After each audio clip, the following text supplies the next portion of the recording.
जाना तय है। इसलिए अब तो आप गुरुदेव हैं, आपकी सहारा है, बताइए मुझे क्या करना चाहिए।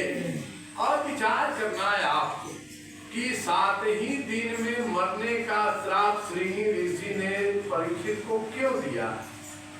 उत्तर इसका ये है, इस संसार में जितने लोग आए हैं, हम हो या कोई हो, सबको 7 ही दिन में मरना, एकदम गारंटी है। 7 ही दिन में मरना है, क्योंकि हम जितने लोग संसार में आते हैं 7 ही दिन में जन्मते हैं, चाहे सोमवार को, चाहे आतवार को, चाहे मंगल को, चाहे बुध को, चाहे शुक्र को, 7 ही दिन में जन्म लेते हैं, 7 ही दिन में मरना है। क्यों? क्योंकि 8वां दिन होता ही नहीं है, 8वां दिन होता ही नहीं है।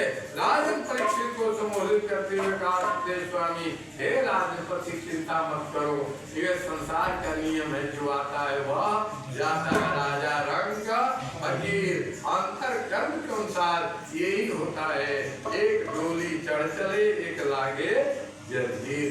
अगर पाप कर्म करोगे तो जंजीर के लगी चलेगी, अच्छे काम किया होगा।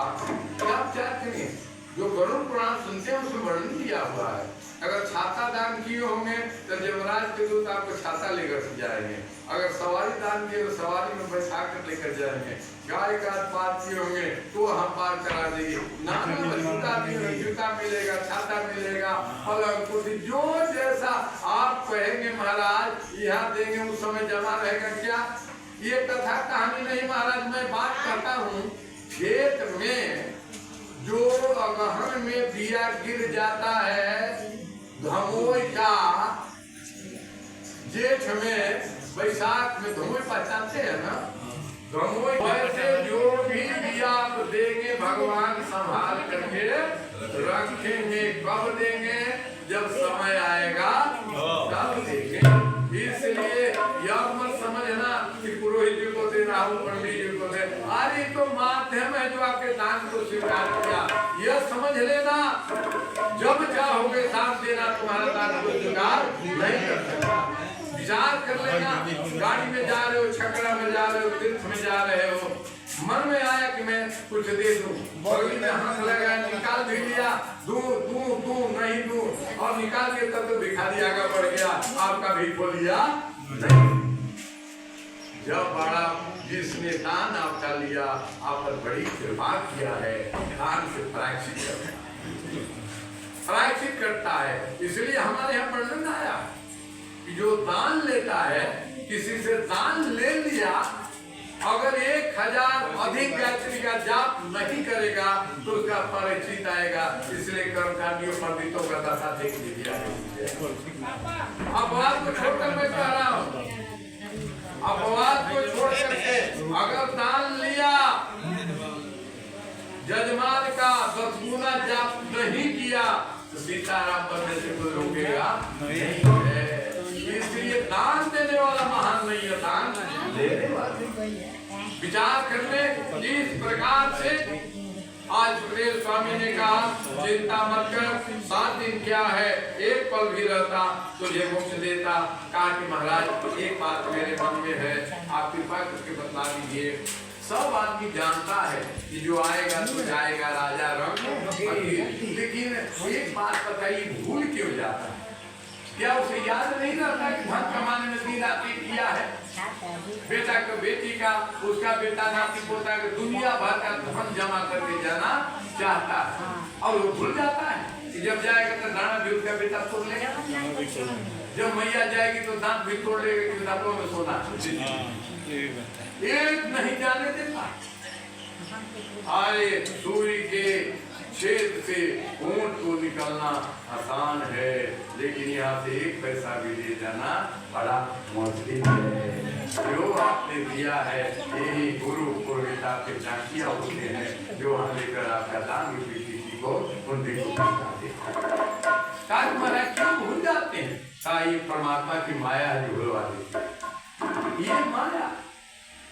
तो माया क्या होता है और माया से छुटकारा कैसे पाया जाए? कहा कि माया का अर्थ होता है माँ माने नहीं, या माने है।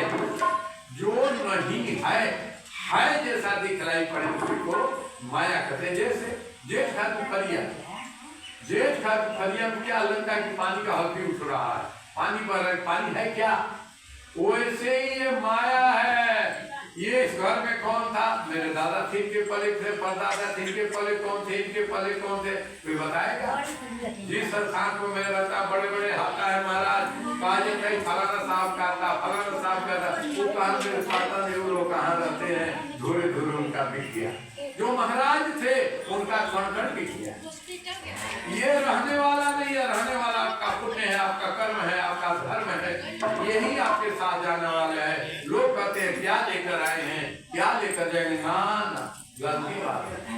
अरे खाली हाथ आएंगे तो खाली हाथ पसारे जाएंगे, मतलब लेकिन पुण्य भी साथ लेकर जाएंगे, पाप भी साथ लेकर जाएंगे। जैसी कमाई जैसी करनी वैसी भक्ति, ये माया कराती है। तो कहा माया का स्वरूप क्या है, कहा कि माया का जो स्वरूप है में सब पैदा करेगी, संदेह पैदा करेगी, सब संदेह। इस संसार में तीन चीज बड़ा खराब है, क्या सब शिकायत और शराब। 300, जहां 300 में को आ गया, अब आपको कोई बचाने वाला नहीं है। ये 300 बड़े खतरनाक होते हैं। आइए माया के प्रभाव से होता है, तो बचा कैसे जाएगा। कहा कि माया से बचा जा सकता है, कैसे, उदाहरण दिया। जब डोगरे महाराज के हमें विद्यार्थी था 65 में, तो उन्होंने इसका अर्थ बताते हुए कहा, इलाहाबाद में पढ़ता था, उन दिनों में पीएचडी कर रहा था इलाहाबाद विश्वविद्यालय से, उनके स्वर्ण में रहकर पढ़ता था। तो लोगों ने कहा कि तुम जाते हो भाई चांसलर के यहाँ गए हो ना, हाँ। उनके दरवाजे पर क्या लिखा है, लिखा है अंदर कुत्ता रखा है, कुत्ता से प्रधान।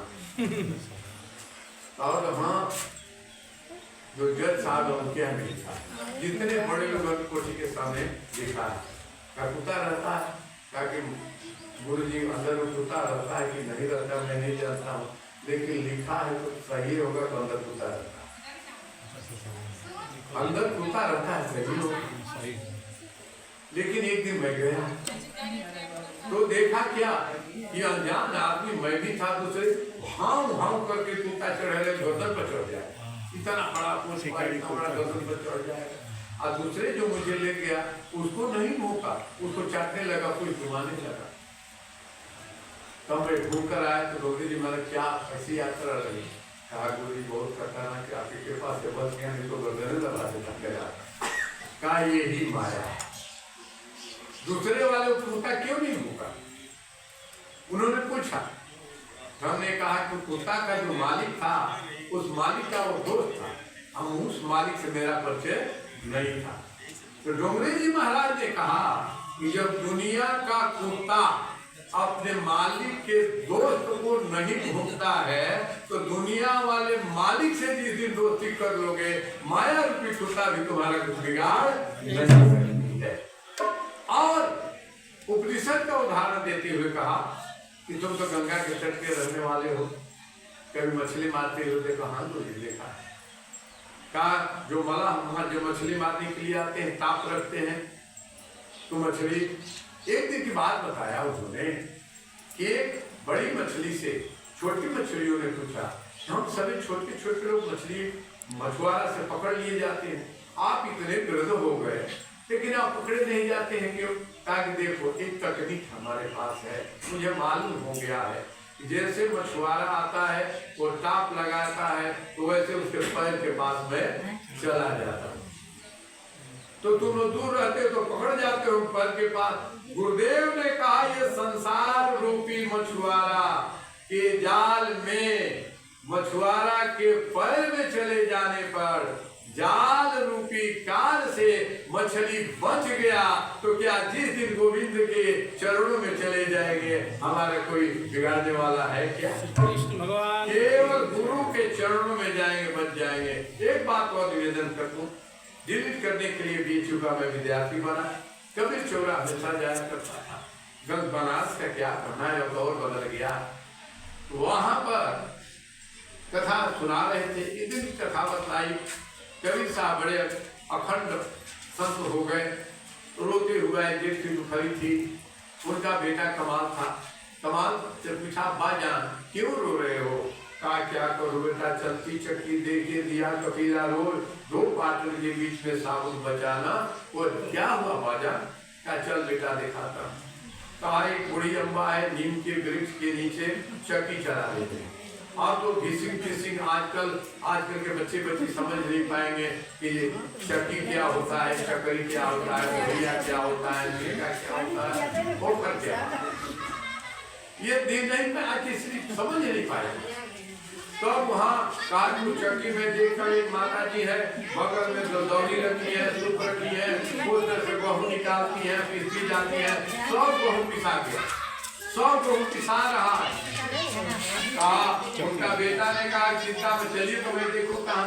वहां गए तो बड़ी अम्मा ने पूरा टोकरी का गेहूँ पीस दिया था और वैसे टोकरी को जान का ऊपर उठाया। ऐसे खीला जो उसका था, खीला के पास इतना बुटुराया था तो उसको पसार दिया, फिर चला नहीं, फिर पीसा, फिर बच गया तो उसमें लकड़ी लगाया। ये बताई जाती हूँ, लकड़ी लगाया ऐसे पीसने लगे, फिर भी कुछ बच गया, अंतर बचा रहा। कहा तब ये कबीर का बेटा हंस दिया, चलती चक्की देख के दिया मुस्काए कमाल।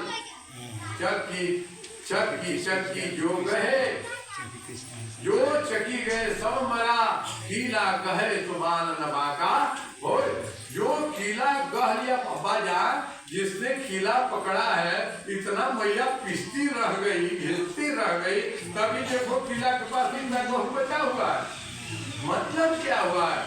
मतलब क्या है? जन्म मरण के चक्कर में जीव तब तक पिसता रहेगा जब तक कीला रूपी परमात्मा के नाम को वहन नहीं करेगा। कलयुग केवल नाम आधारा, सुमेर सुमेर भाव। और बोली श्रीमद् भागवत इतनी सुंदर दर्शन शिक्षा और कौन दे सकता है? इसी को श्रीमद् भागवत में कहते हैं विदुर मैत्रेय संवाद। विदुर जी ने प्रश्न किया था और मैत्रेय जी ने इस प्रश्न का उत्तर दिया था। यही तीसरा स्कंद तक मैं पहुंच गया। तीसरे स्कंद की ये दिव्य कथा कहते हुए कहा, पूछा आज श्री सुखदेव स्वामी जी से राजन परीक्षित ने, हे प्रभु मैं समझ गया, अब चक्की में मैं पिसने वाला नहीं हूँ, राजपाट चक्की तो दे दिया और तो किला परमात्मा का नाम ले लिया, मुझे कुछ नहीं चाहिए। बात तो मेरा केवल राम है, मेरा केवल हरि है और कुछ नहीं। मुझे का दुनिया से अब तो मैं दुनिया वाले के साथ आ गया हूँ और कुछ मुझे नहीं है। कहा बोल बेटा क्या चाहती हूँ? कहा कि अब मुझे जीवन मरण का कोई डर नहीं रहा। अब मुझे विश्वास हो गया इतना पिसने पर भी गेहूं जब नहीं पिसाया, जो किला पकड़ लिया है तो भगवान रूपी किला में पकड़ लूंगा तो कौन जबराज का तुझे मुझे पाएगा। जब मैं मछुआरा कोई पैर में मछली चला गया तो नहीं पकड़ सका, तो मुझे परमात्मा के चरण में जाने से कौन पकड़ सकेगा। कहते हैं इसीलिए मंदोदरी ने रावण को समझाया था, चरण कहो सिया राम के या, चरण कहो सिया राम के दिया हो। चरण कहने की बात कही। आज कहने के समय कहते पीछे पछताए हो क्या, जब चिड़िया चू गई थी। चिड़िया का समय आता, माताएं गंगा स्नान करती थी। मैं बचपन बचा था तो मेरी माता भी गंगा स्नान करने जाती थी, हम लोग को जगा देती थी, लड़की जला देती थी, हम लोग पढ़ा करते थे। उस समय माताएं बड़ी सुंदर भजन गाती थी, मुझे बड़ा अच्छा हुआ लगता था। आज आप सबको याद भी होगा, गाती थी कि मैं पैर अब चला नहीं जाता है, लेकिन पैर कहता है कि ताकत करना चाहिए। हाथ से होता नहीं लेकिन कहता है कि दान करना चाहिए, हाथ से होती नहीं लेकिन कहता है कि दर्शन करना चाहिए। मैं क्या करूँ? इस प्रकार से माताएं गाती थी, बड़ी प्रिय भजन है। उसे थोड़ी देर के लिए एक कड़ी मैं याद